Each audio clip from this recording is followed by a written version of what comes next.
You ask Tiger to solve.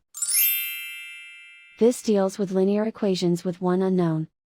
The final result is c equals -13/6. Let's solve it step by step. Simplify the expression. Expand the parentheses. Multiply the coefficients. Simplify the arithmetic.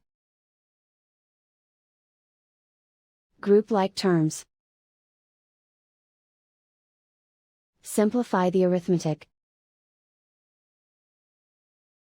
Group all constants on the right side of the equation. Subtract 39 from both sides. Simplify the arithmetic.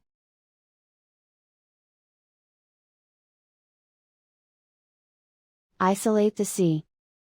Divide both sides by 18. Simplify the fraction. Find the greatest common factor of the numerator and denominator. Factor out and cancel the greatest common factor.